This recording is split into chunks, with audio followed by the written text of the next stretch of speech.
Welcome to the Sports on Tap NEO High School Football Show. Be sure to join the conversation by liking us on Facebook and following us on Twitter at SOT Podcast. Use the hashtag SOT HSF. Here are your hosts, Rob Trump, Josh Jeffy, Ed Dick, and Sean Duffy.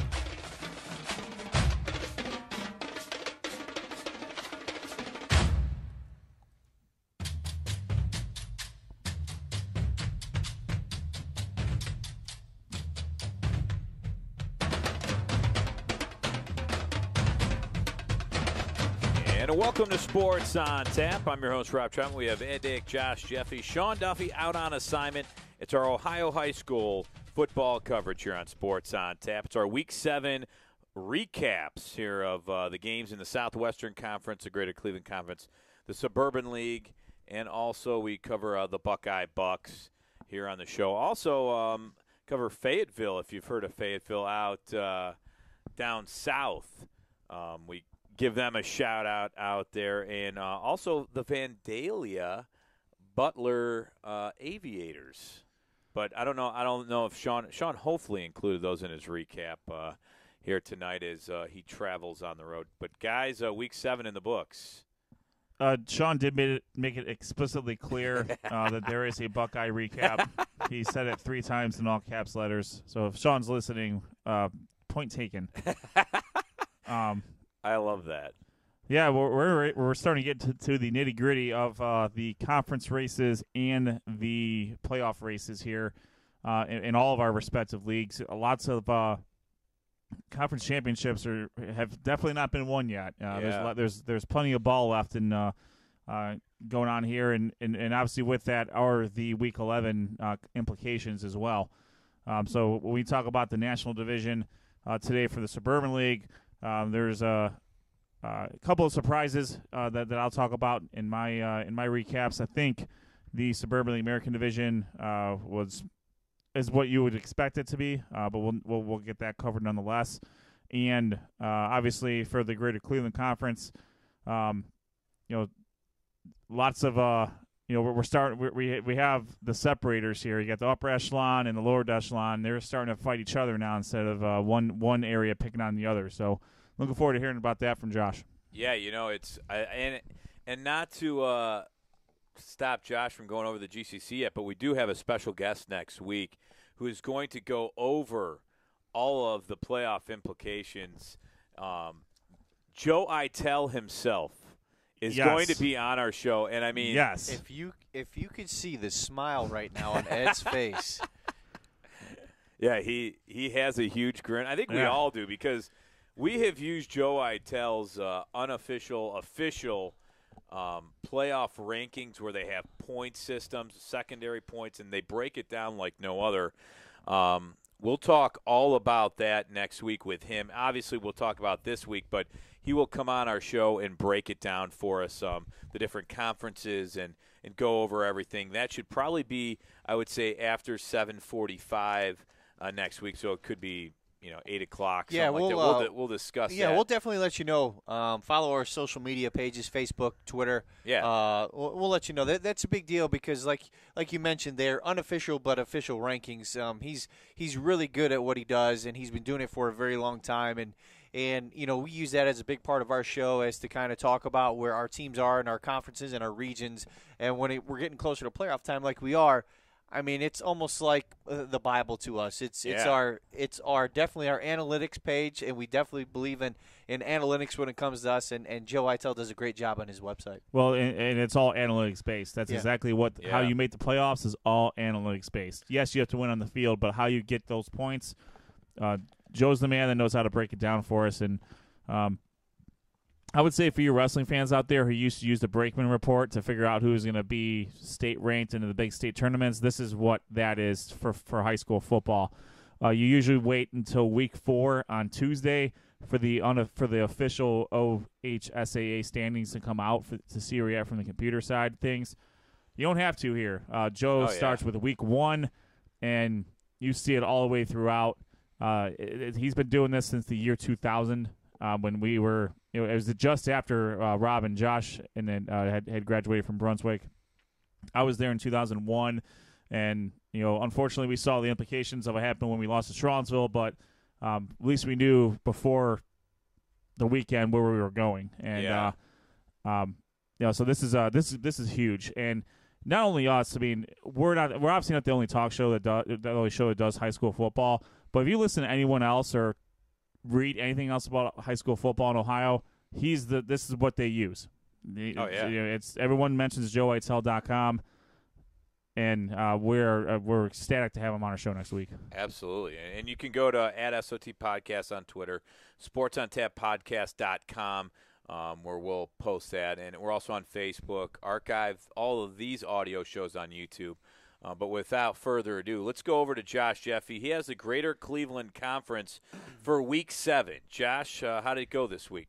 Well, it went pretty good in the GCC, Rob, and it especially went good for my cohort, my compadre, my favorite kicking coach in the world, the one and only Ed Dick, as the Brunswick Blue Devils finally notched their first victory of the season, 31-0 over Elyria. Brunswick did a great job running the ball in this one. They totaled over 300 yards rushing. Quarterback Jacob Charette coming back, 13 carries, 131 yards, 3 touchdowns, and Dakota Lavender, 14 carries, 125 yards, and a touchdown. The Brunswick defense did play really well. Really, there was only one big drive for Elyria towards the end of the game, but they were stopped, turned over on downs. And, of course, we got to give it up to Justin Hagler, another field goal in this one, 34-yarder, as Brunswick improves to 1-6 overall. They are 1-3 in the conference. Elyria drops to 0-7. And obviously they're 0-4 in the conference. So real quick, congratulations, Rob, and Ed, to our alma mater for getting their first victory. Congratulations to Coach Benzoni. Yeah. And, of course, Ed, congratulations to you and your crew. Yeah, this is the it's what Coach Penzoni talks about every week. This is the fruits of your labor. You finally get to enjoy it. We've obviously had some games this year we thought we could get, and it hasn't gone our way. And this week against an Elyria team where we knew we could play with them, things came together. And it's good for the kids, for them to experience what it feels like to win a game now. And hopefully that's contagious as we finish out the rest of what is a very, very tough schedule. Excuse me.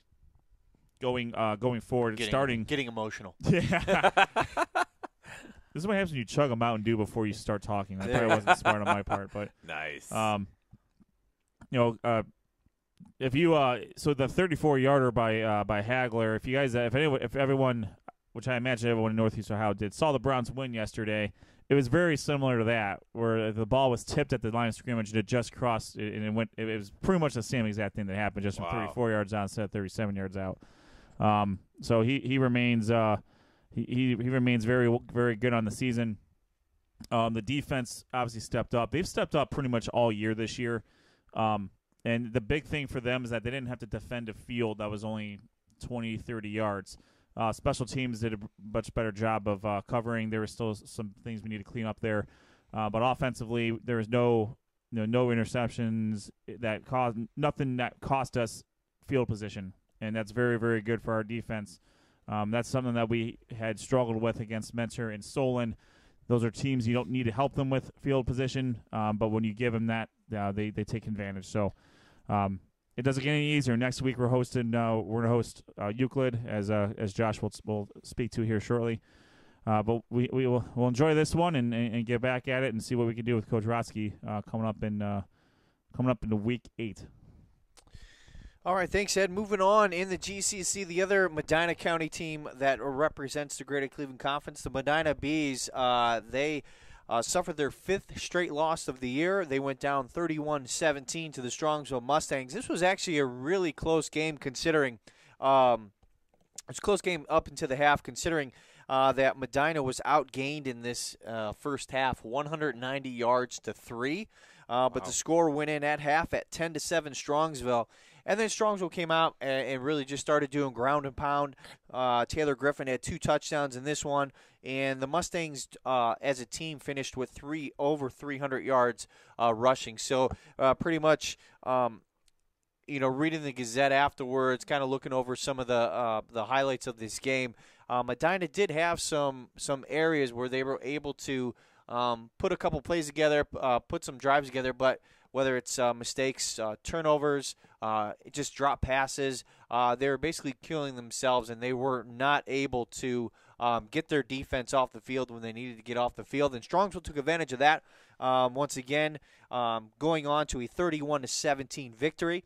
Strongsville, does improve to 4-3 on the year. They are 1-3 in the conference. Medina drops to 2-5. They still do not have a win in conference. They are 0-4. Menor continues their winning ways, 45-6 over Shaker Heights. Now, we talked about last week that this was an important game for Shaker Heights, but Menor's just way too tough. It was 35-0 at the half. Menor Cardinals were led by Brian Trobel once again, 159 yards, 4 touchdowns, and that all pretty much came in the first half as he only played a series in the second half. Some concern for Menor. Quarterback Ian Kipp went down in this game with an injury. Wide receiver Luke Floria did take over, but at this point in time, Menor was cruising with the run, and they really started to put everything on Brian Trobel, and he, even though he's 5'7", came in and took that challenge and went on to rush for 159 yards. Total offense now just in the first half of this game, kind of give you an idea how it went. Menor had 284 yards in the first half. Shaker only with 27. So what can you say? I mean, Menor Cardinals continue their winning way. They're a reason why they're the top team in Division I state football, if not one of the top teams. So they continue on.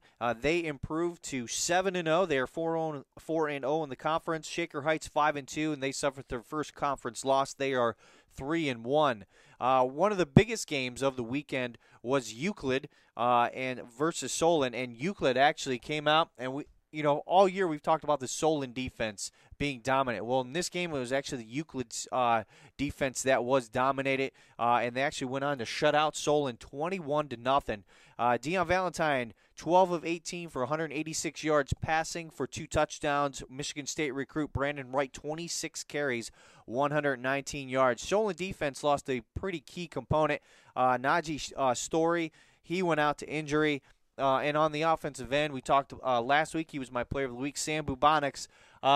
He tried everything he could. He caught everything he did. But in this game, he only managed 5 receptions, 68 yards, and that all came in the second quarter. So kudos to Euclid, their defense, and their offense as they go on for a 21-0 victory. Euclid improves to 6-1. They are 4-0 in the conference. Solon drops to 6-1. They are 3-1 in the conference. Now, as the schedule moves on to Week 8, Solon will travel to Menor. That's a big game. Euclid will travel to Brunswick. Elyria will travel to Medina. And on Saturday, Strongsville will travel to Shaker Heights. My player of the week, in this case, is going to be a team effort. I'm going to give it up to the Euclid defense, holding Solon's offense to 0 points. And really stepping up huge, and their offense did just enough. But it was really because of the Euclid Panther defense. They are the SOT GCC POW Players of the Week. Nice. Well, I think it's interesting to see Euclid this year, and we got to see them against Elyria.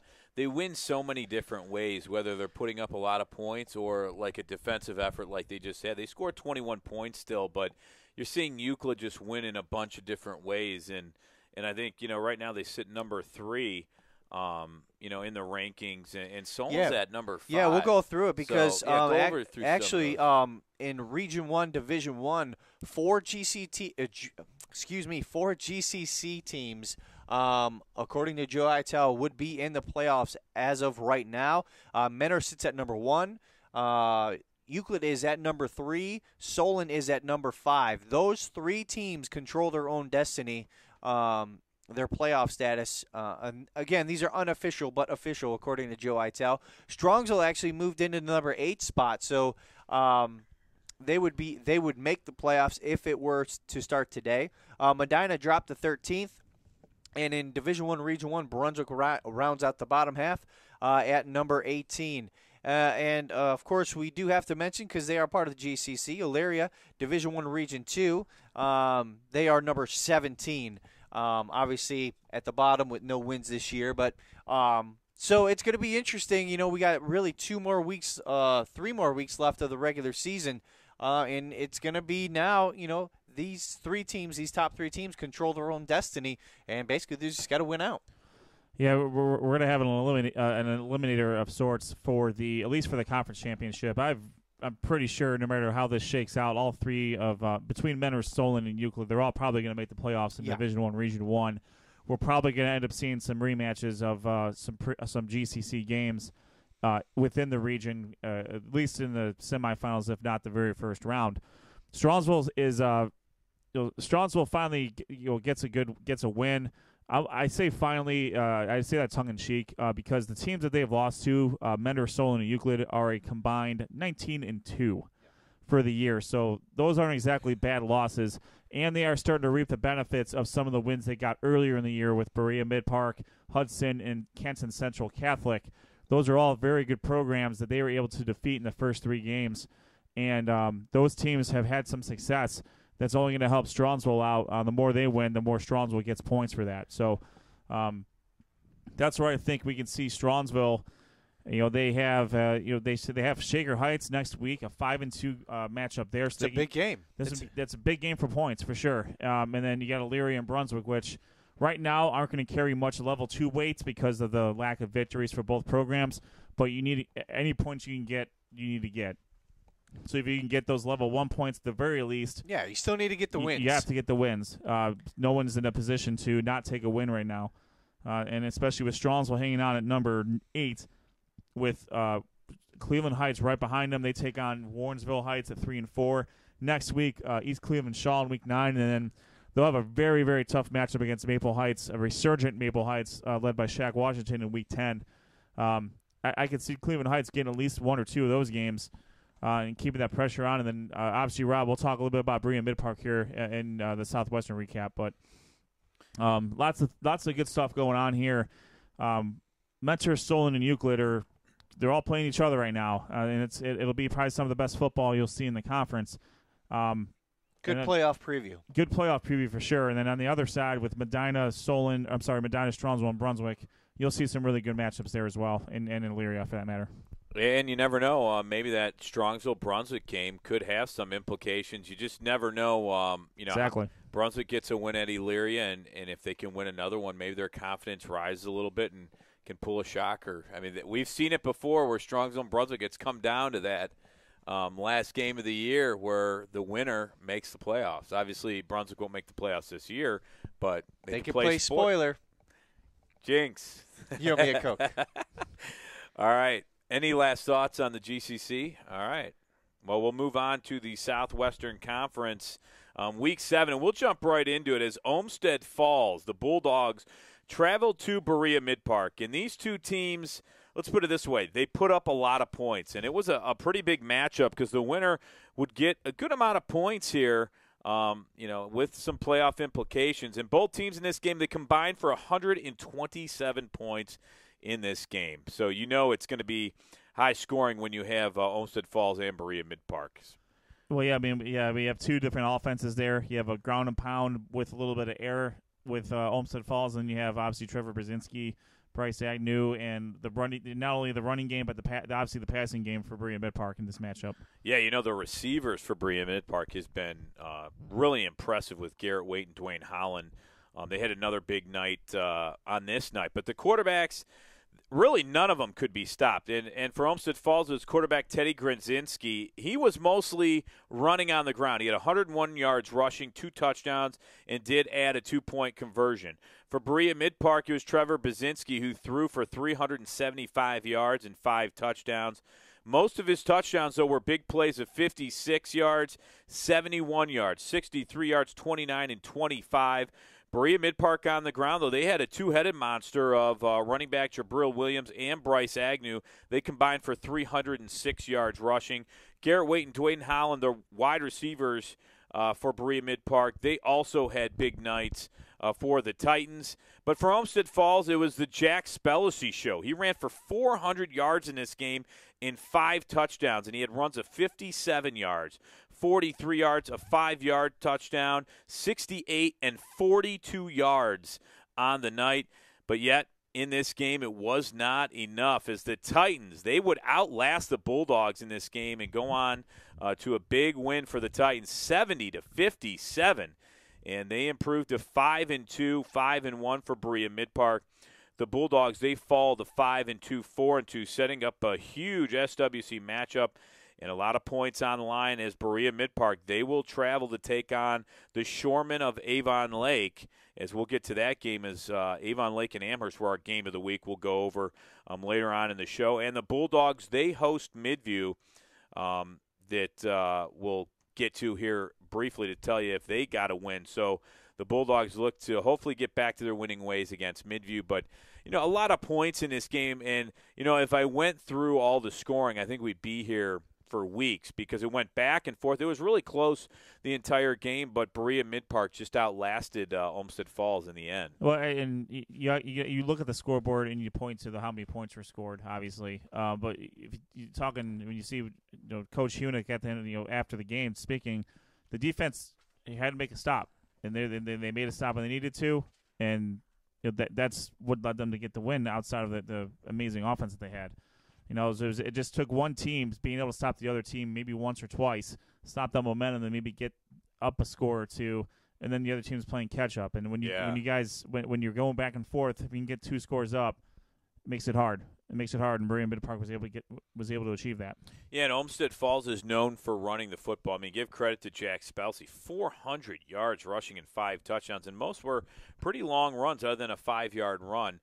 But once you get down, you're going to have to start passing. And Olmsted Falls isn't really known necessarily for their pass. They can't pass. Teddy Gronzinski throws a nice ball. We saw that against Brecksville early on in the season. But, if they don't have to pass, they'll run, and they do it very well. But they come up short as they fall to Berea Mid-Park 70-57. Avon, they traveled to Lakewood, and Avon, they look to continue its dominance in winning ways against a Lakewood team that has struggled a little bit this year. The first 14 points, they went to the Eagles, but it wasn't the offense that scored it. The defense had 2 pick sixes by Nico Pappas, a 90-yard fumble return, and Noah Mangan, an interception return. Ryan Malloy, he threw a 70-yard touchdown pass to Jake Parker right before half. It was 49-0 at half, and Avon went on to win big here versus Lakewood, 56-7. Avon, again, goes on the road, and they face a very tough North Ridgeville team as Lakewood will host Westlake. Avon improves to 6-1, 5-1 in conference as Lakewood falls to 0-7, 0-6 in conference. North Olmsted, they went on the road traveling to North Ridgeville, and this was a very physical, close game. But North Ridgeville, I think one thing they took advantage of was running back Shane Swindig. He had an absolute great night for North Ridgeville.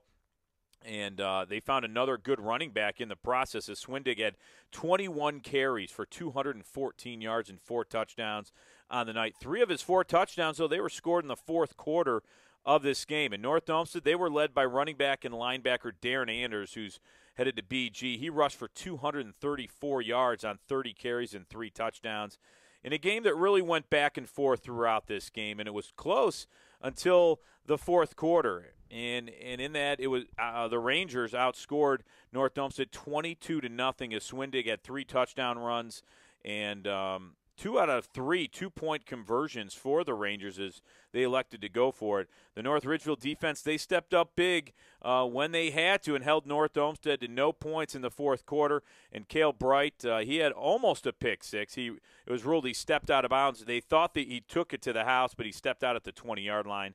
All around, though, a great team win for North Ridgeville as they win 42-28. North Ridgeville, they have another tough battle as they host Avon and North Olmsted. They will host Amherst. North Olmsted falls to 3-4, 2-4 in conference as North Ridgeville gets the win, and they improve to 2-5, 2-4 in conference. So a nice win for the Rangers. It doesn't get easier for them, but they played a very tough Avon Lake team on the road, and maybe a few things switched there. They could have maybe won that game, and then they followed up with a good win at North Olmsted. So you're seeing some progress here. Only 2 wins on the season, but I think they're a little bit better, than their record would indicate. Yeah, I agree with that. And they're the type of team that you don't really want to see in your schedule right now, because you have, they do have the potential to, if they play their best game and you make a mistake or two, they'll make you pay for it. So Avon obviously is going to come on here. They treat every team as if they can lose to them. So I don't expect a letdown from Avon, but I do expect North Ridgeville to raise their level of play, much like they did against Avon Lake, and give them a run for their money. Well, if we remember last year, North Ridgeville had Avon, as North Ridgeville was on the road, they almost beat Avon in one of the last games of the season. So we'll see if they can somehow pull an upset. But Avon is a very tough team to beat and very fundamentally sound. You can't make mistakes against Mike Elder. He does a great job with the Avon Eagles there. Midview traveling to Westlake, and Midview is looking for their first win of the season.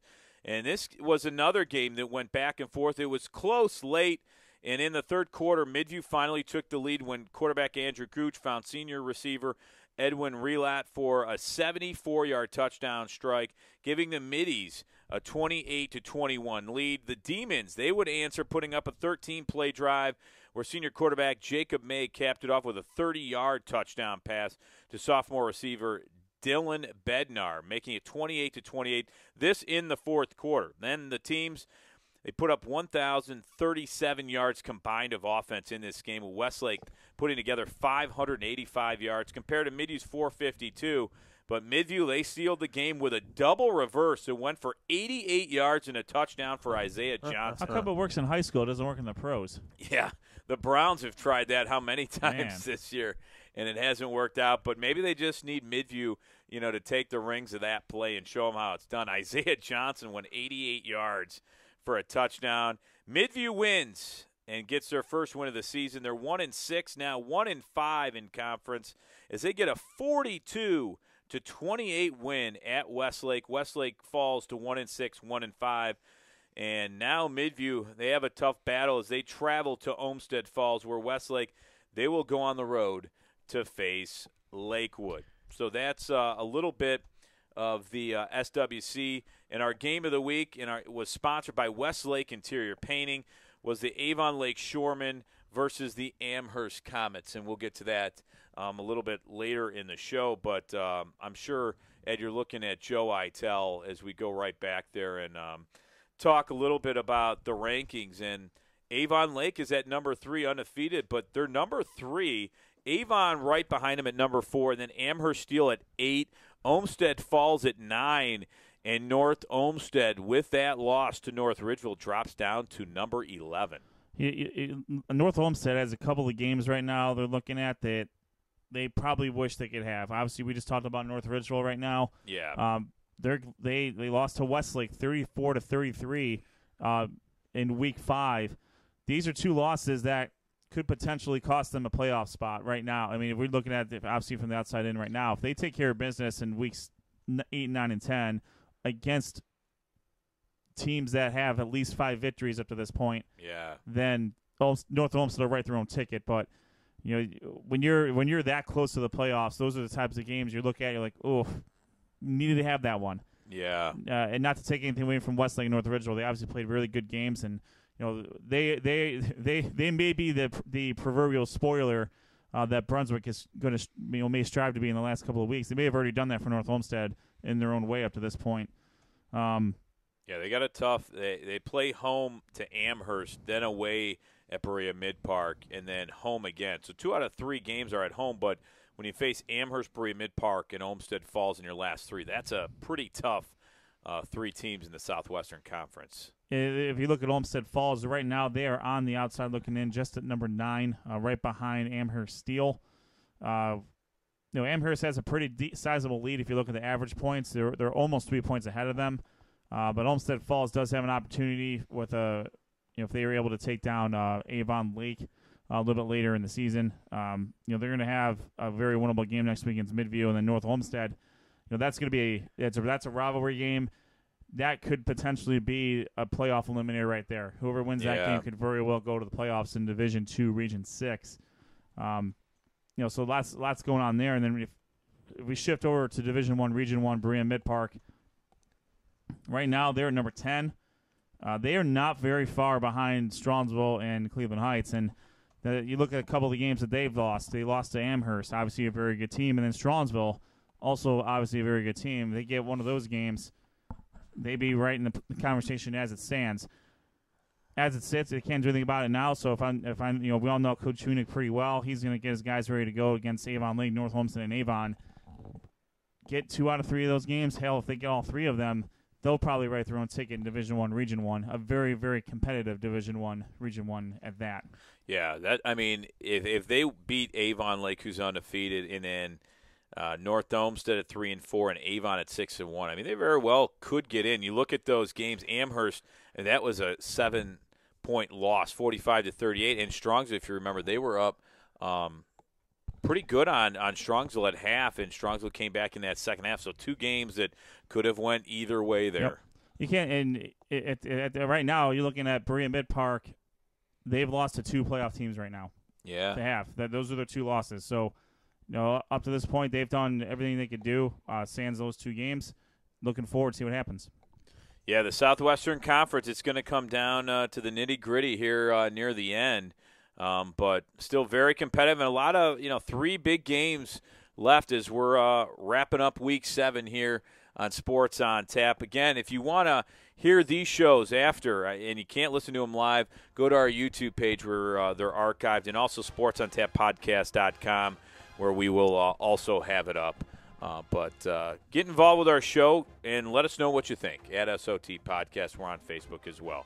We'll step away, take a short break. When we come back, Ed, man, he might be out of breath by the time he's done. He's going to cover the Suburban League American and National Division as Sean's out on assignment right now, but sent in his recap here, so we'll get to that here shortly. And the game of the week, which featured Avon Lake traveling to Amherst. All that coming up. We're Sports on Tap. Don't go anywhere.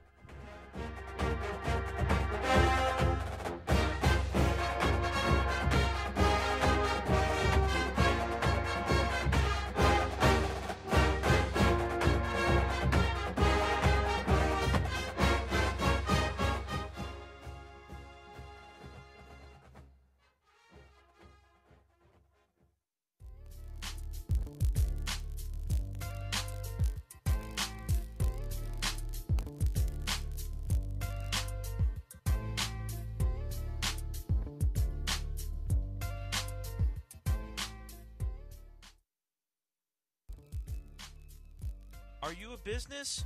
Want to be featured on Sports on Tap? Get in front of different age groups in the local community. Contact us at sportsontappodcast@gmail.com for more information.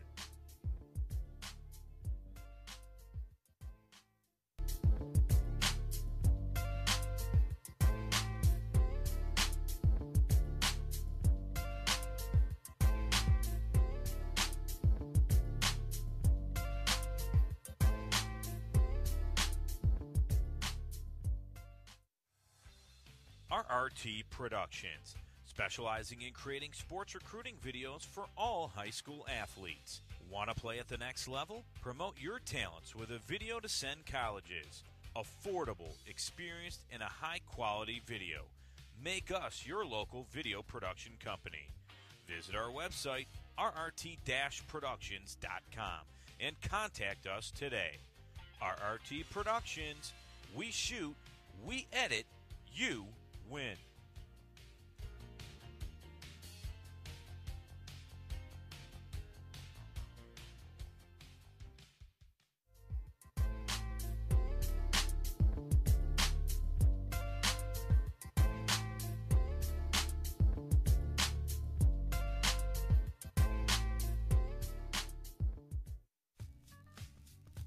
No matter the season, it's always the right time for Z's Cream of Bean. Whether you want to warm up with some of their delicious soups, chilies, or coffees, or sample from their delicious selection of ice cream, shakes, and other cool treats, Z's Cream of Bean has you covered. Visit them at 2706 Boston Road in Hinckley, Ohio, and tell them the guys at Sports on Tap sent you.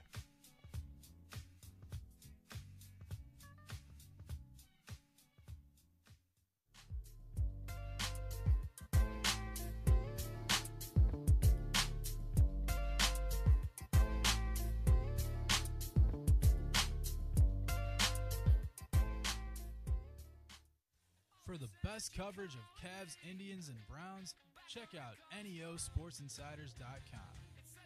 NEOSportsInsiders.com brings you breaking news, opinions, and video from all things related to your favorite Cleveland sports teams.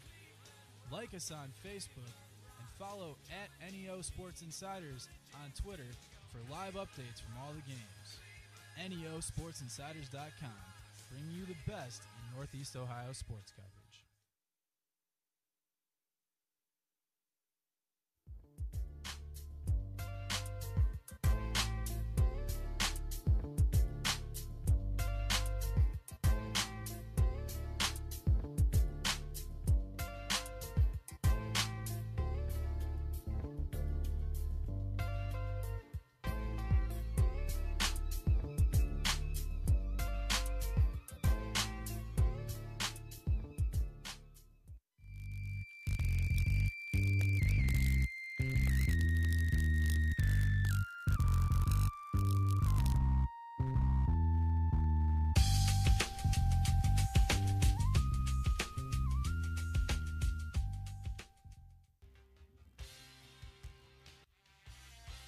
Listen to our shows live on Mixer or join us the first Monday of every month at Z's Cream and Bean, located at 2706 Boston Road in Hinckley.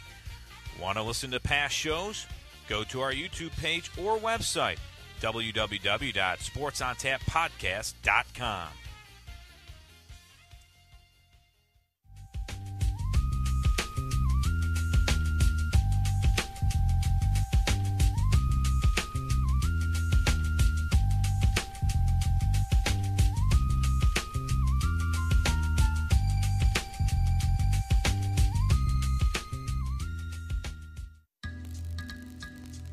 SportsOnTapPodcast.com, the place to go where you can listen to past shows, read featured articles, check out all of our social media updates, plus much, much more.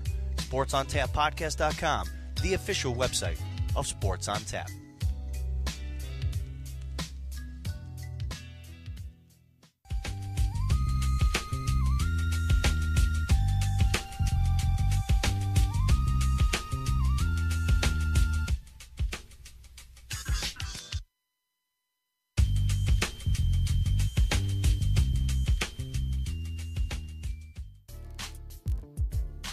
For up-to-the-minute info on local high school sports action, including photos, videos, and live updates, be sure to follow Sports on Tap on Twitter, Instagram, and like us on Facebook.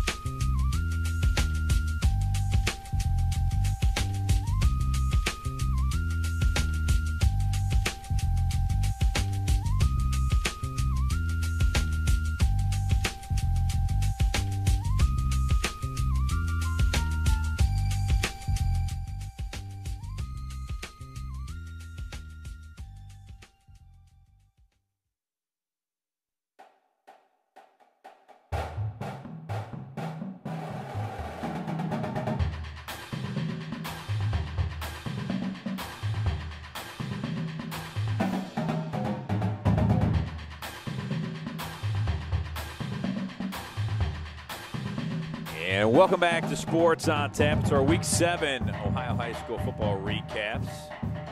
Josh Jeffy on drums, everybody, here from Studio J. I'm Rob Chong. We have Ed Dick, Josh Jeffy, Sean Duffy out on assignment.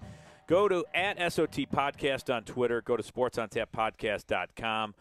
Check out our website and some of our stories there. Go to YouTube, where we archive all of our YouTube or all of our audio podcasts there. And forgot to get my player of the week in the Southwestern Conference. And, you know, there are a lot of candidates, but Olmsted Falls running back Jack Spelsey ran for 400 yards and 5 touchdowns in what I call a workhorse-like performance. The Bulldogs did lose, but great game by both teams. Congratulations to Jack Spelsey, who ran for 400 yards and 5 touchdowns for Olmsted Falls. Well, it's Just probably a great game.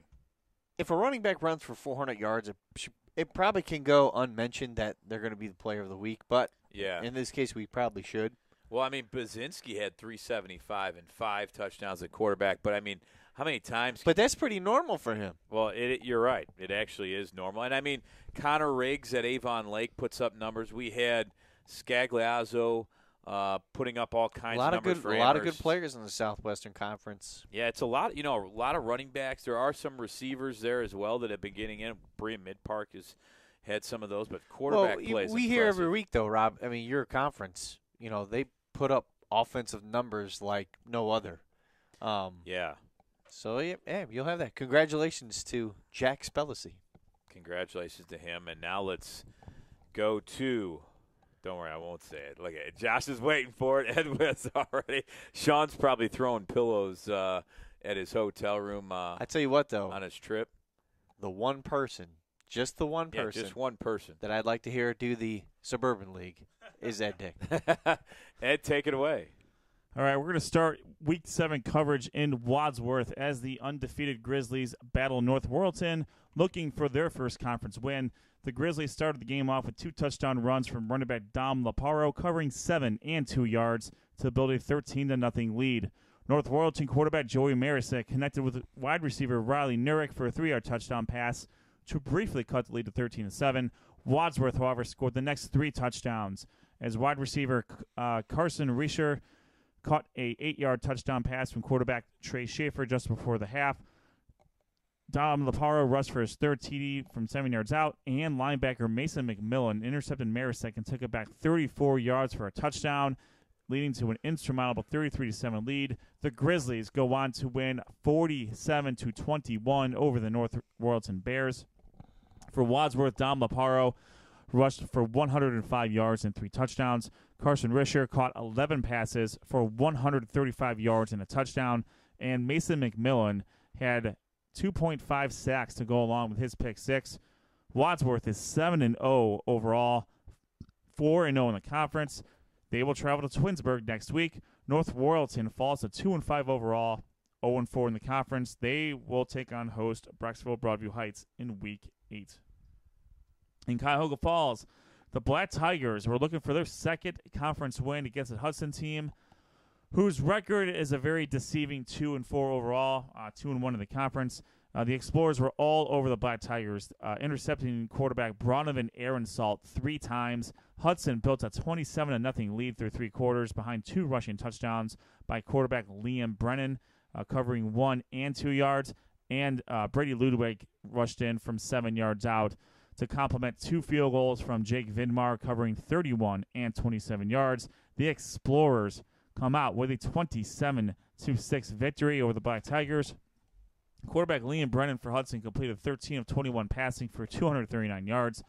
Brady Ludwig rushed 22 times for 146 yards and a touchdown, and wide receiver Jacob Paltani caught 6 passes for 135 yards. Black Tigers quarterback Bronovan Aaronsalt did throw a 34-yard touchdown pass to wide receiver Eric Rosiak for the Black Tigers' only score. Hudson moves to 3-4 overall. They are 1 game behind league-leading Wadsworth at 3-1 in the conference. They have a big game next week against Stowe Monroe Falls in Week 8. Cuyahoga Falls drops to 1-6 overall, 1-3 in the conference. They will host Macedonia Nordonia next week. Stowe Monroe Falls came into their Week 7 contest with Twinsburg with a similarly deceiving record as Hudson, they being 1-5 overall and 1-2 in the conference. Twinsburg looked to improve upon their 4-2 overall, 3-0 undefeated conference record and hang on to their playoff hopes in Division II, Region 5. The Tigers jumped out to a 7-0 lead before Stowe scored 19 consecutive points behind the arm of quarterback Josh Andressy. He threw 3 first-half touchdowns, a 10-yarder to Bryce Shepard, a 36-yarder to Dalen Stovall, and a 12-yarder to Brian Cartwright. Stowe pulled away in the second half, starting with a 70-yard kickoff return for a touchdown by Bryce Shepard, and then Andressy scored through the ground a 34-yard touchdown run. The Bulldogs, not shocking in my mind, despite the records, win 41-13 over Twinsburg. Stowe Monroe Falls improves to 2-5 overall. They are back to even in the conference at 2-2. They are going to travel to Hudson next week. Twinsburg drops to 4-3 overall. They are 3-1 in the conference. also 1 game behind league-leading Wadsworth, and they have a chance to knock that up real quick. They will go against undefeated Wadsworth in Week 8.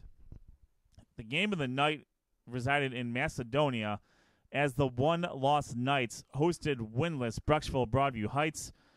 The Knights took a quick 10-0 lead behind a touchdown pass by quarterback Robbie Levac and a field goal by Evan Weehee.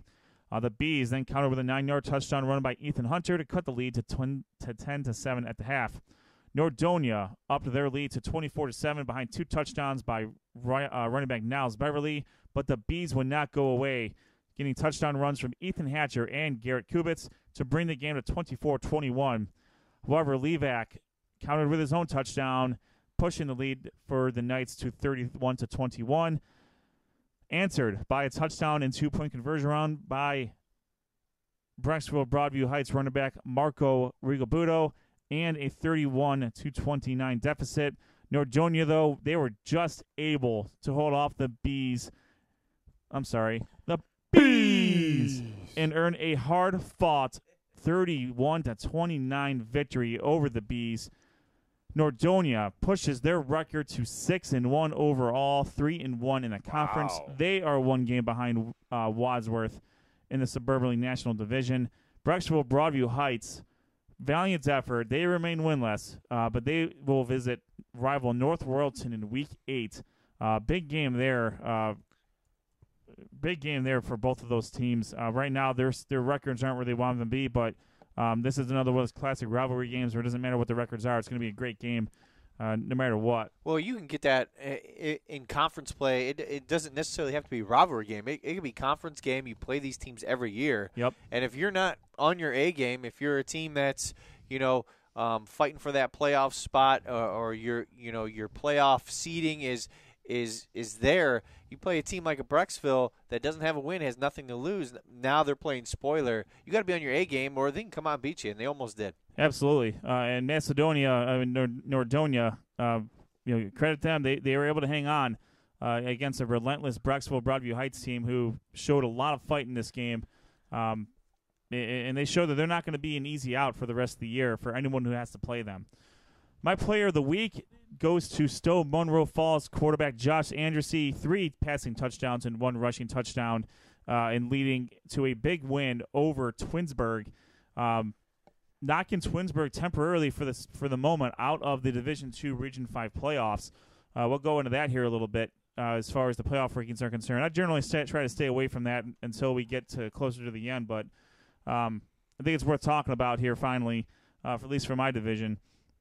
So right now, 2 teams would be hosting playoff games if the playoffs were to start today. Wadsworth is ranked number 3 in Division II Region 7. Macedonia Nordonia is ranked 4 in Division II Region 5. Also in Division II Region 5, the outside looking in, Twinsburg is number 10. Hudson at 3-4 overall, 3-1 in the conference, sit at number 14. Right within striking distance, though. They have some very, very lots of points they can gather here in the next couple of weeks. Hudson will take on Stowe Monroe Falls. This will essentially be a playoff eliminator. Stowe Monroe Falls, they don't have a whole lot of points on the board left for them, but they're still technically in. But Stowe could certainly play the spoiler, as we have talked about in each of our respective conferences, to Hudson. If they're able to take out the Explorers next week, that would effectively end, at least in my mind, Hudson's playoff hopes. Because then they do play Twinsburg and Wadsworth. Lots of points on the board still for the Explorers. But I think it needs to start with a win against Stowe Monroe Falls to maintain where they need to be. And then Twinsburg and Hudson, that's probably going to be a playoff eliminator in Division II Region 5 in Week 9. So we'll see what happens there. Wadsworth has a firm grip. They don't control their own destiny yet, but they have a very, very, the rest of their schedule looks pretty good. Twinsburg is going to be a tough game, obviously. They do have a winless Brecksville Broadview Heights and then Hudson at the end. So really none of these teams that are in the playoff hunt, they all need to win, and they all are playing teams that are very, very capable of beating them. Wadsworth is rolling on pretty well, but as we've talked about before, all it takes is one game for them to. All it takes is one game. They can not have their A game, Unfortunately, they suffered that. They found that out in the regional semifinals last year against Olmsted Falls. They didn't have their A game, and Olmsted Falls was able to knock them out. They can't afford to have the same thing happen here with Twinsburg, Brecksville, and Hudson coming up on their schedule. Yeah, Twinsburg's one of those teams. I feel like they've been playing really good this year. Surprised a little bit by this last week's performance, but like you said, if there's they still have something on the line, but they could play spoiler with one of these teams very easily. I mean, they're a team that is very good fundamentally, and you never know what can happen, especially in these last few games here. If you look at Hudson's losses too, and their non-conference losses, they've lost to 5-2 Austintown Fitch, 4-3 Strawnsville, and 6-1 Springfield. All these games they were in, and these are all games they have won in the past, which is why they've been able to build up and get into that playoff situation earlier. Hudson could be trying to go the same route as a playoff team last year in Aurora, who lost their first 3 games and were able to scratch and claw their way back into the playoff hunt by essentially winning out. I think they lost a tough game in there at the end of the year last year, but if Hudson wins out, I can see them scratching and qualifying for the playoffs in Division II, Region 5. And they could be pretty dangerous. I mean, you look at some of their losses. I mean, they lost by 7 to Strongsville, 6 to Springfield, 13 to Nordonia, and 11 to Austintown Fitch. So really, in all those games, it was within their reach at some point there. So, but Nordonia, I mean, how much improved have they been this year? I mean, that's been an impressive team to watch so far this year. It has, and I think in talking with unofficially with a person of interest at their school, not at their school, a fan of theirs, who I happen to work with, they he says they go through the kind of same thing that schools that size go through. They go through spurts. Last year they had some guys who, they weren't physically ready. This year they are. And obviously Robbie Levak's been a big part of that. This year he's run or passed for a combination of 300 yards in about every one of his games this year. He's a big reason why. You got the 3 Jones brothers who are catching touchdown passes from him and playing great defense. Niles Beverly is done very well at running back, and the defense has done just enough to be able to keep to win some games. So kudos to Nordonia. Right now, Cuyahoga Falls, North Roads, and Twinsburg left on their schedule. Once again, 3 very winnable games, but 3 games that you can't overlook. And we'll see if they can secure a home game in Division II, Region 5. Very good. All right. And because my compadre, my cohort, my colleague is not here today, I'll be more than happy to take care of the recaps he has written up for the Suburban League American Division Week 7 recap. We will start in Aurora, where Highland was 5-1 overall, undefeated in the conference, coming into this game against 4-2, 2-1 Aurora. Highland's defense was lights out all night. And the Hornets roll to a 28-3 road victory over Aurora. Highland led offensively by Jake Rogers. Shocker he's there. The man. Yeah, right. Who? I've never heard of him before. Has he been in some of these highlights? He's okay.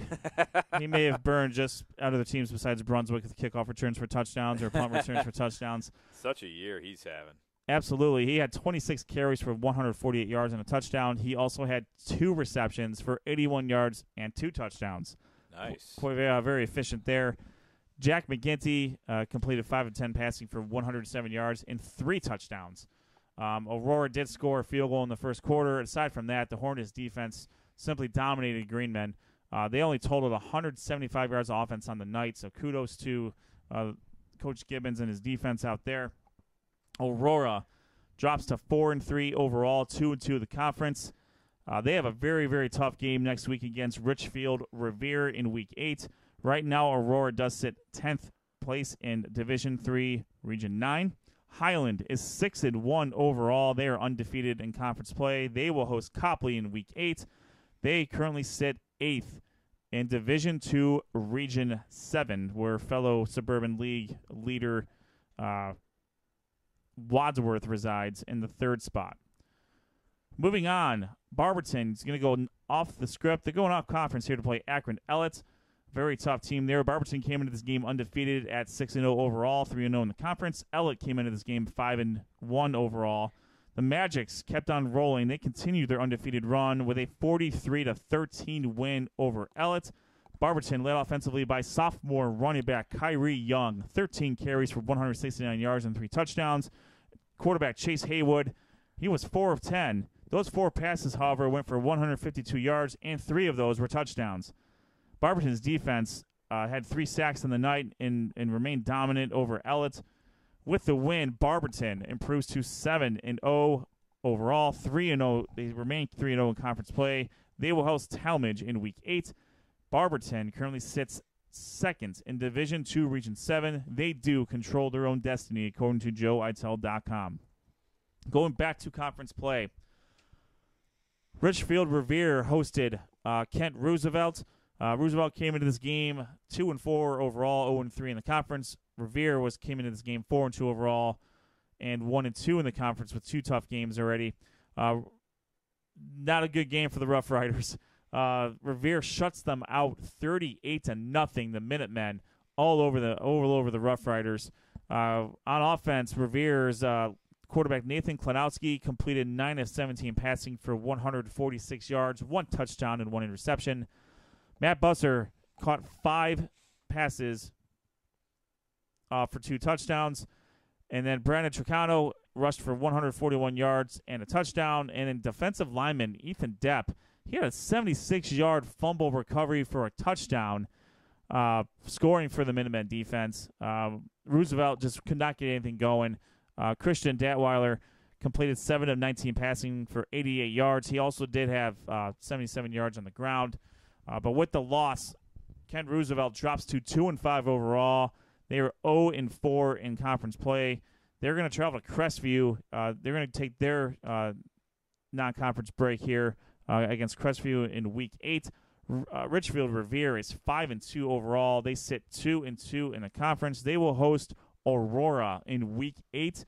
Revere currently sits 9 in Division III, Region 9, just above Aurora. So we have lots of potential playoff points going on here between Revere and Aurora in Week 8. We'll see if the winner of that game is going to put themselves in a pretty good spot to be in the playoff hunt in Division III, Region 9. We will wrap up the conference play for the American Division in Talmadge. The Copley Indians were 2-4 overall, 0-2 going into this game against the Blue Devils of Talmadge, 3-3 overall and 1-1 in conference play. Talmadge cruises to a 41-20 victory. The Blue Devils led by Sam Seeker, who had one touchdown pass. He also rushed for 2 touchdowns.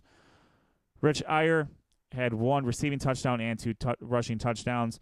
Copley was led on offense by Sprangling. He had 2 touchdown runs, and Mann had 1 touchdown run for the Indians. Copley drops to 2-5 overall. They are still winless in the conference. They will take on Highland in Division in Week 8. Copley currently sits 18th in Region 2, Division 5. I'm sorry, Division 2, Region 5. My fault. Talmadge is 4-3 overall, 2-1 in the conference. They will travel to take on Barberton in Week 8. Talmadge is currently 14th in Division 3, Region 9. They have a major opportunity for points, though, against an undefeated Barberton team. If they can get that victory, they can put themselves right back in the hunt in Division 3, Region 9. The player of the week is Talmadge running back Richard Iyer. He had 1 receiving touchdown and 2 touching rushdowns for the Blue Devils. So congratulations in helping spark that 41-20 victory over the Copley Indians and keeping their conference hopes and their playoff hopes alive for the Suburban League American Division and Division 3 Region 9 respectively. So lots of good stuff going on here in the American Division between, we have 4 teams right now that are all in the thick of it. You have Barberton, Aurora, Highland, and Revere. Talmadge isn't too far behind them either. So we're going to see some we're going to see some really good games coming up here soon in the Suburban League American Division. If we start with Barberton, for example, currently sitting number 2, they would be hosting North Canton Hoover, and if Medina Highland were able to bump them up, we might see a rematch of that game, which will happen in Week 10. Barberton is they're going to go to, they have Talmadge, Ken Roosevelt, and Highland left in their schedule. Lots of potential for points there. Highland has Copley, Talmadge, and Barberton. They can control their own destiny. They can very well win the conference here if they were to win out. Aurora and Revere, I think they're going to be playing in essentially what would be an elimination game for the conference. Although you could probably argue that Revere, with their 2 conference losses, and Aurora, where their 2 conference losses are kind of behind the ball there. But now you're playing for Week 11 if you're Aurora or Revere. And, especially for Revere, I think they need to get this one because if they stumble against Aurora, it does not get any easier when you're going up against undefeated Bay Village. They are 7-0 right now, and they are steamrolling their way to another a Great Lakes Conference championship, and that's going to be a tough game for them. So, Bay's always really good. Absolutely, they've had some really good years the last few years. They've gone into the playoffs undefeated, I think, last year. Yep. So I was a little bit surprised with the Highland Aurora matchup. I thought that was going to be a really physical, close game that could have went either way because I thought the teams were pretty similar. Seeing Aurora face Barberton just has, Kyrie Young, the young running back there. I mean, they have a good offensive line, defensively very physical. But Aurora, they're going to need to get some wins. That's a tough loss to Highland after, some of their losses so far this year, especially that Barberton one, which Barberton's obviously been steamrolling a little bit. But, Highland, like you said, that's going to be an interesting matchup to see how they're going to match up with Barberton. Yeah, that's going to be a good one to watch. We'll see if Highland can get themselves to 8-1 against a 9-0 Barberton team to really to set up a de facto conference championship game, and then also a boatload of points. Oh yeah, that may or may not set up another game. Could be in Week 11 against the 2 teams. We've seen that happen before. This is going to be a big week for Revere. They need to. This is the proverbial hump that we've talked about with some of the other teams. Amherst, which we'll talk about here shortly, Shaker Heights in the Greater Cleveland Conference, and in my conference, I would say Twinsburg.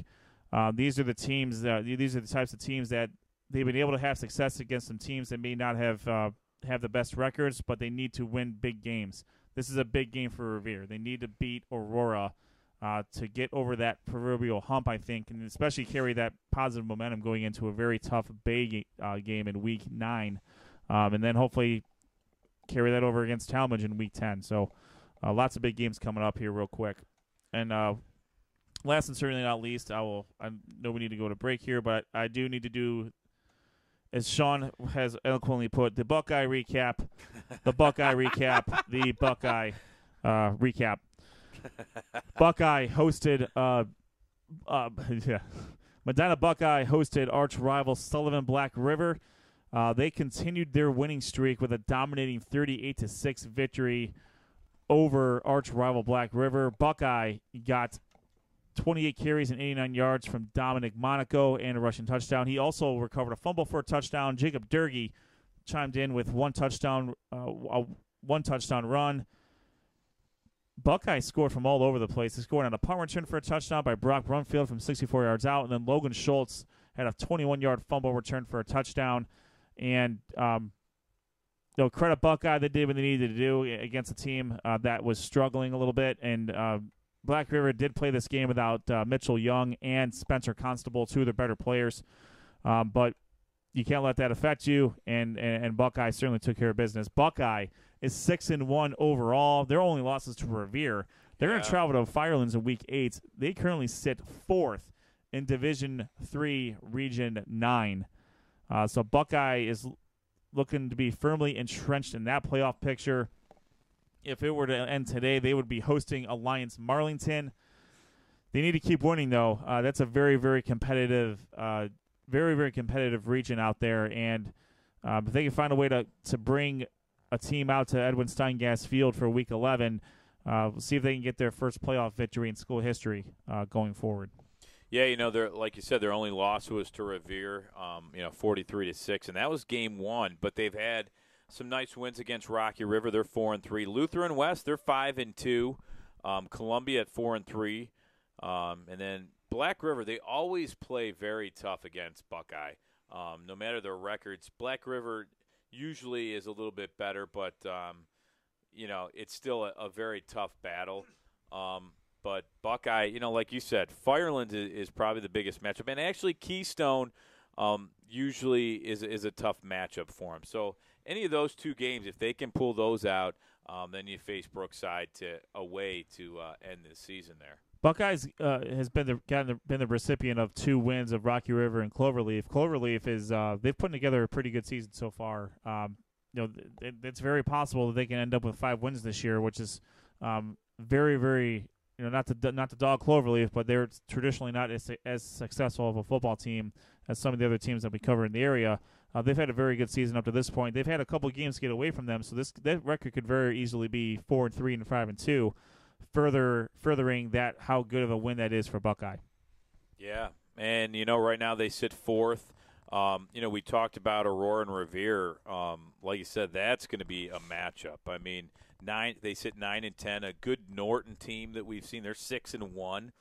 They just came off a big win against Ravenna. So, looking at how this is going to unfold, there's still 3 big games left, and if you're any of these teams fighting for a playoff spot, every game is crucial at this point, and you gotta like in this region here. Region 3, or actually Division 3, Region 9. I mean, only one team right now, Kenston, at the top, controls its own destiny at this point. So, it's up for grabs. You just got to keep playing, and hopefully, Buckeye can keep rolling. But a 6-1 record, they're doing really another solid year for Buckeye. They have the veterans, they have the young talent.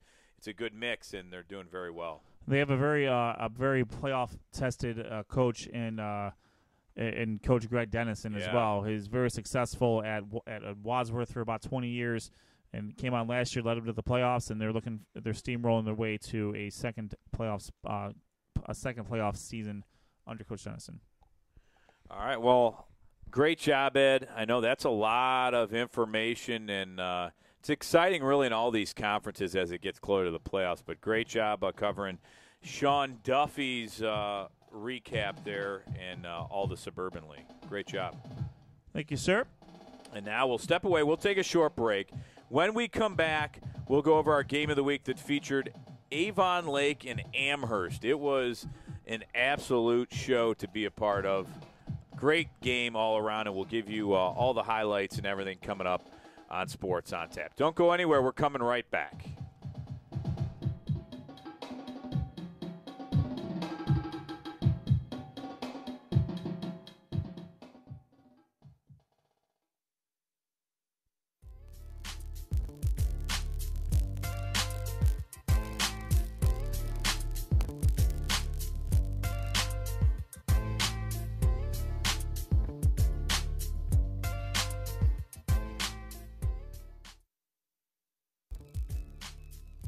Are you a business? Want to be featured on Sports on Tap?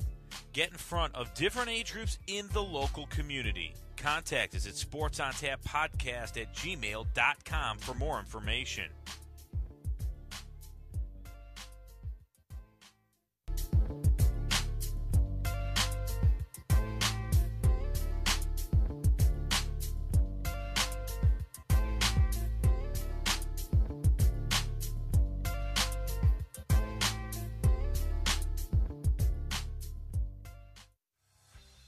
RRT Productions, specializing in creating sports recruiting videos for all high school athletes. Want to play at the next level? Promote your talents with a video to send colleges.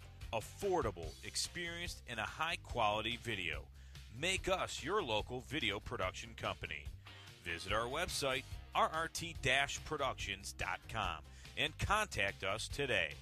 RRT Productions, we shoot, we edit, you win.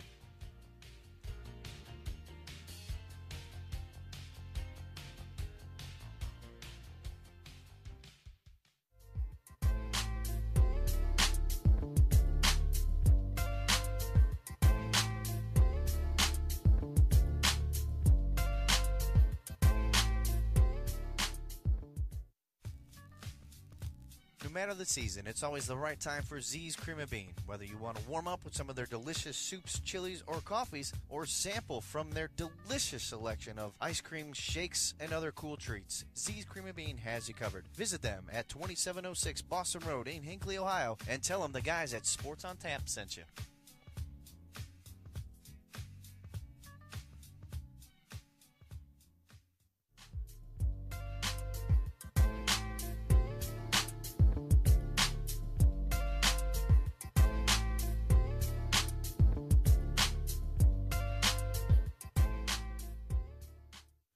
For the best coverage of Cavs, Indians, and Browns, check out NEOSportsInsiders.com.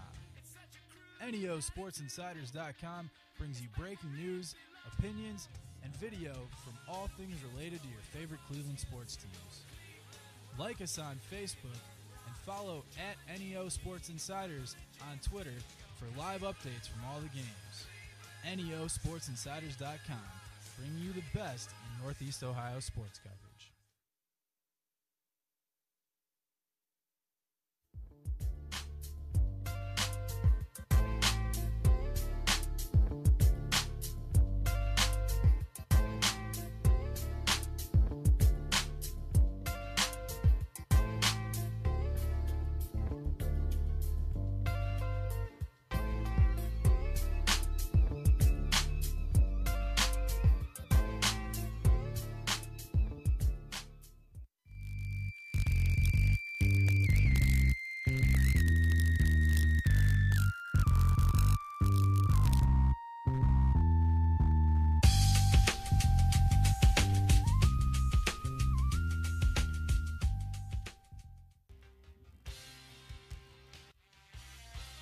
Listen to our shows live on Mixer or join us the first Monday of every month at Z's Cream and Bean, located at 2706 Boston Road in Hinckley. Want to listen to past shows? Go to our YouTube page or website, www.sportsontappodcast.com.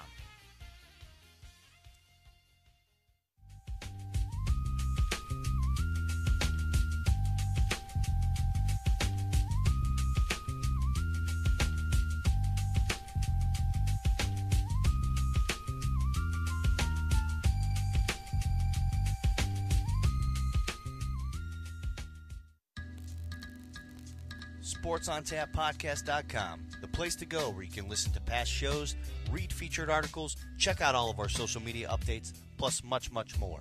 SportsOnTapPodcast.com, the official website of Sports on Tap.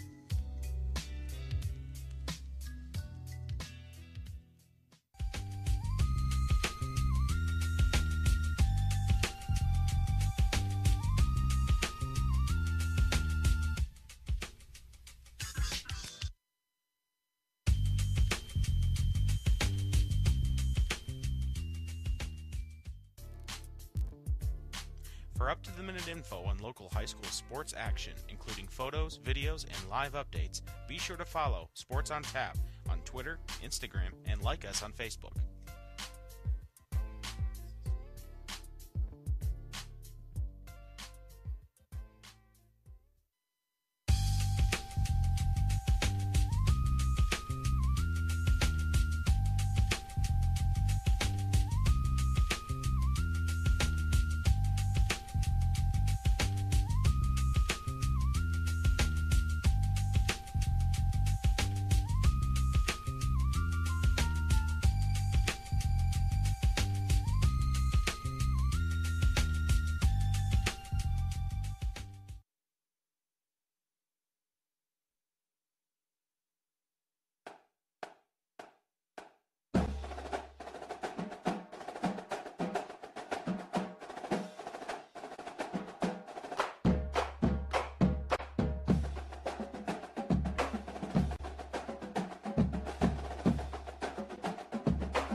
And welcome back to Sports on Tap. I'm Rob Trent. We have Ed, Dick, Josh, Jeffy, Sean Duffy out on assignment. It's our Week 7 high school football recap here on Sports on Tap. Go to @SOT Podcast on Twitter if you want to follow our game of the week or anything we post with the standings and on SportsOnTapPodcast.com. We're also on NEOSportsInsiders.com.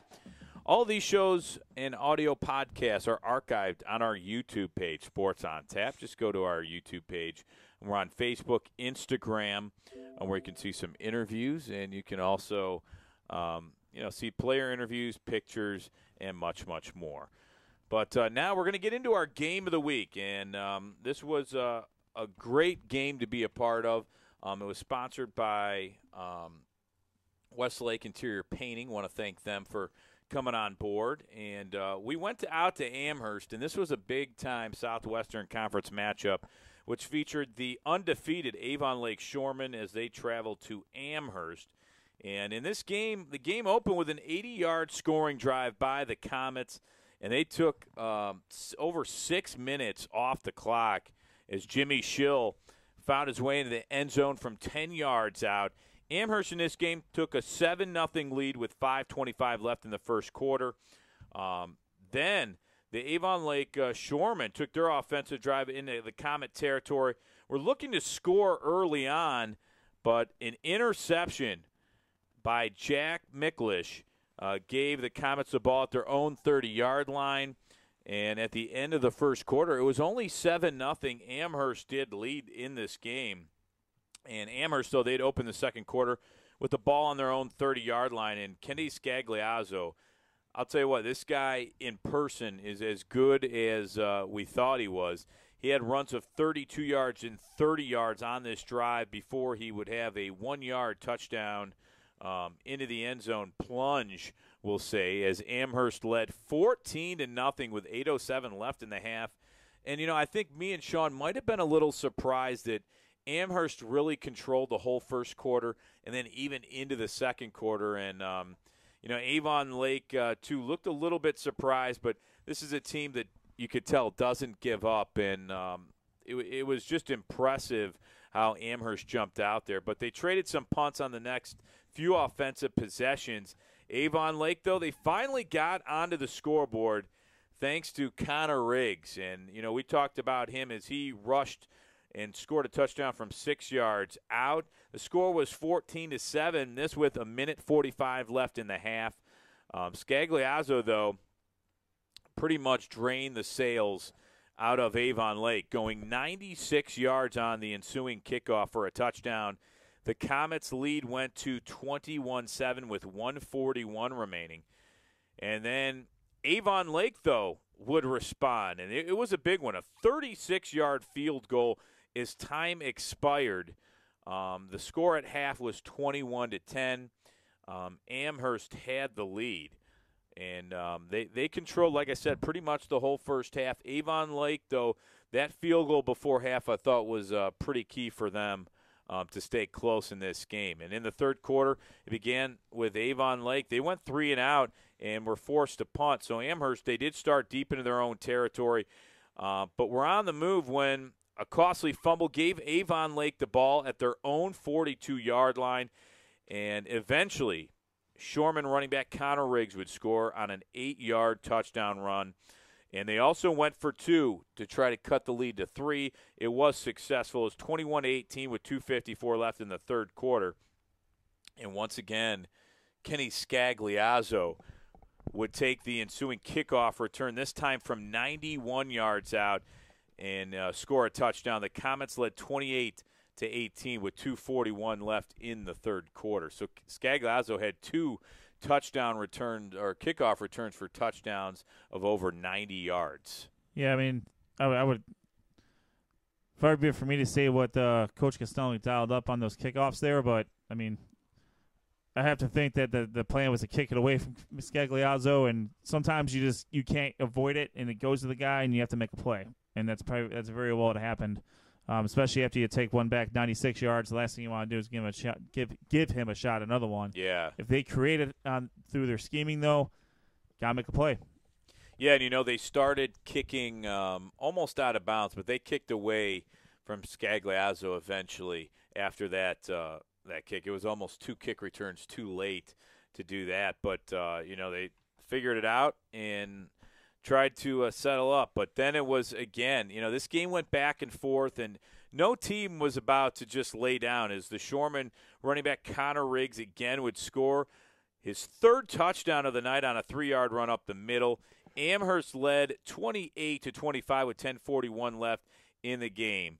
And, this is when they started kicking away from Scagliazzo, as they still found good field position because they tried to squib it.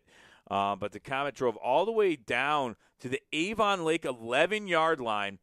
And we're looking to really put the nail in the coffin here and try to get Avon Lake out of reach. But a fumble on the handoff to Scagliazzo was recovered by Avon Lake. And the Shoremen then took their possession, actually, at the 11-yard line. They went 89 yards on a scoring drive that was capped off with a 24-yard touchdown pass from quarterback Jack Miklish to wide receiver Cole Schraff. Avon Lake took a 32-28 lead with 1:34 left in the game.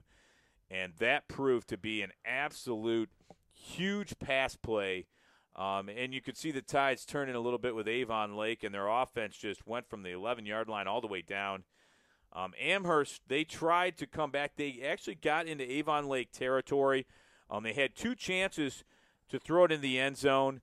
And the last play of the game, they threw it out of bounds. They tried to reach the end zone, and the ball went out of bounds.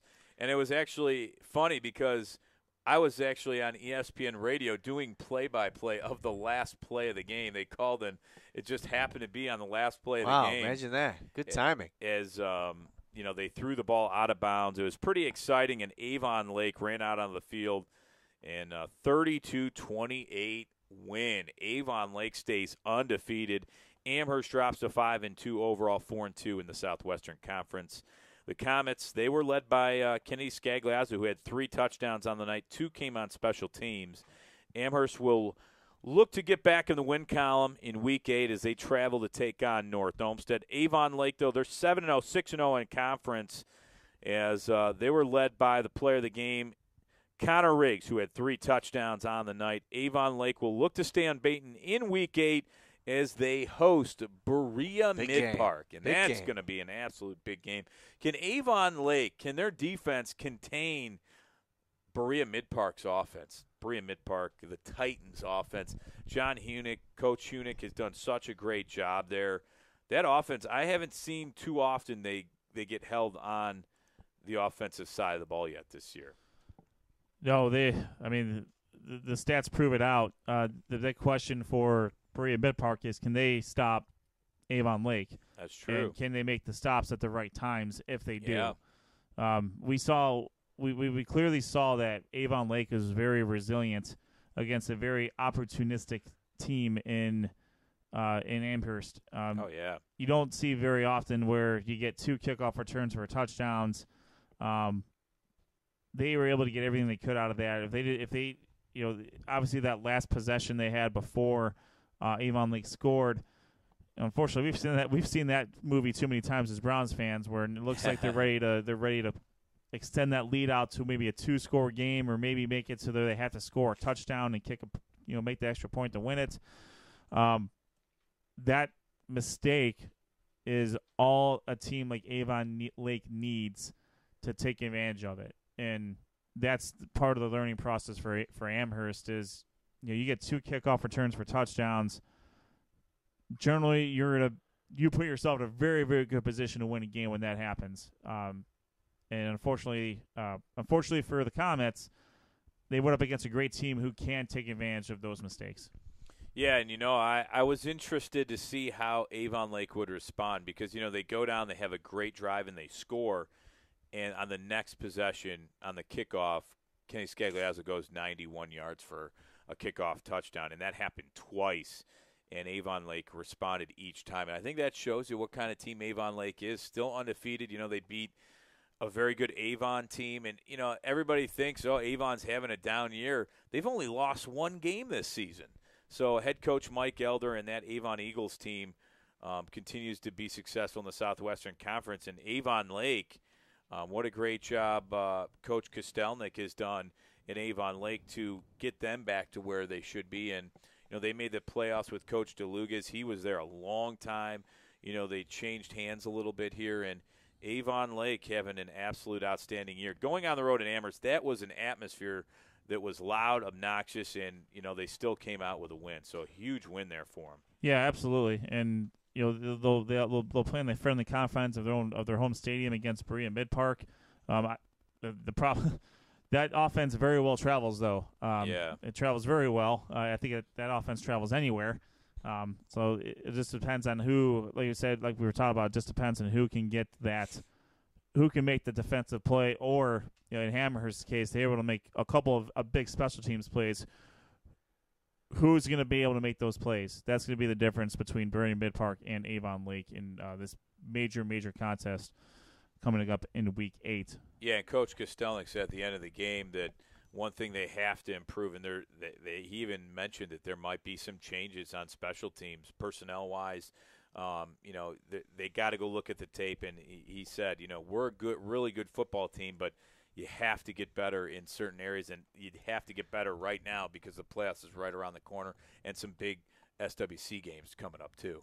Well, and just kind of thinking outside of the box here a little bit, one thing that and that's paying homage to Sean, but the one thing that I was looking at is this Friday is really going to be the first time really all year that temperatures have been cool. Highs for that day are just going to be in the low 50s. So, right around time the kickoff comes, you'll probably be in the 40s. And then as the games go on, you might get into the low 40s. And we all know, you work all summer in the heat. You get used to that heat. But that first shot of cold air, like any of us that live in this region know that first shot of cold air is going to be shocking to you. And it might be even more shocking to these players. Once they get those pads on and start hitting, you realize it starts to hurt a little bit more in some areas. So I'm just kind of throwing that out there, kind of looking outside the box. This is the first real taste where maybe temperature and weather, it's not supposed to rain, but temperature may be a factor. That's a good point, and that's something that's, it's obviously not unique to us and maybe some of the northern states, but I guarantee you bring a southern team from the Florida or California up here in weeks 8, 9, and 10, and even into the playoffs. I'd like to see what those guys would do in this type of environment when the weather can go from 90 degrees, 80 degrees in week 4 to 20 degrees in week 10, and that it affects your practice schedule. It affects a lot of things. So it even affects the ball. I mean, the ball is going to be a different texture. When it gets colder, it gets a little slippier, gets a little harder. So we'll see. Just putting that out there, food for thought. Yes. That's right. You don't think about it, but I'm sure they rather have it probably at 50 degrees rather than what we've had the last few days, which is 80s. Because, you get cramps and, the heat plays all kinds of different tricks. But we'll see what happens. It's going to get colder, and who knows? The weather could change a little bit. You never know what you get in the fall season. And we'll see what Amherst can do here. Can they bounce back and take on a very, very competitive North Olmsted team at 3-4? We've talked about North Olmsted at length in the first segment, where they could very well be a 5-2 team right now, but they're 3-4, but they're still hanging on. So lots of playoff points on the board here between Amherst and North Olmsted. Then Amherst will play Avon, and then they'll have a game with not as many points on the line, but still a very important winnable game against Westlake in Week 10. So they've lost 2 in a row. They need to get back on the winning train here, and the most important game for them is the next one, and that's going to be North Olmsted.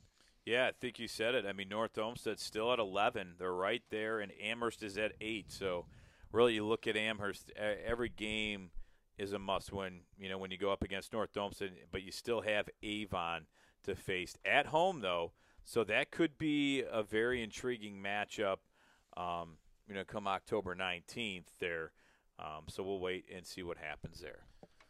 All right, we'll shoot down south real quick here and take care of both Fayetteville and Vandalia Butler.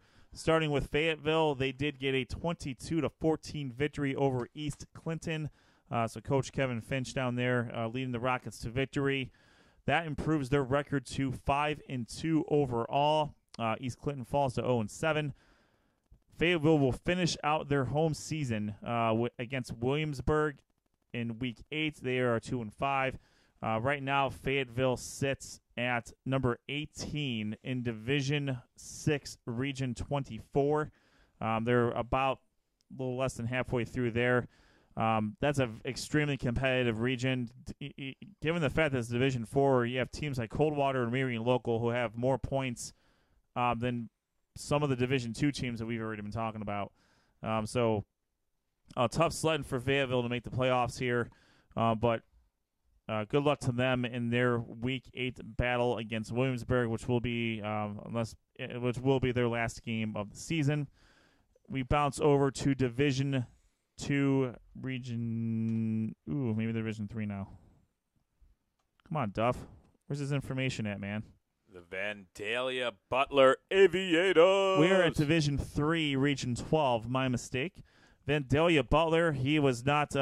He must not have been happy about the Trojans. Man, to Troy, a big loss. Big loss to Troy, 25-0. They suffer a shutout at the hands of now 6-1 Troy. Butler falls to 4-3 overall. However, they are still in playoff position. They are number 7 in Division 3, Region 12. If they were to finish the season right now, they would travel to Kettering to take on Archbishop Alter. Next week, I believe we've heard him say he doesn't like Piqua. He doesn't like 5-2. He doesn't like Piqua. a whole lot of things about a lot of things. So Piqua comes up at 5-2. This will be barring a playoff game. This will be the last regular season home game for the Aviators. So Piqua comes to town at 5-2.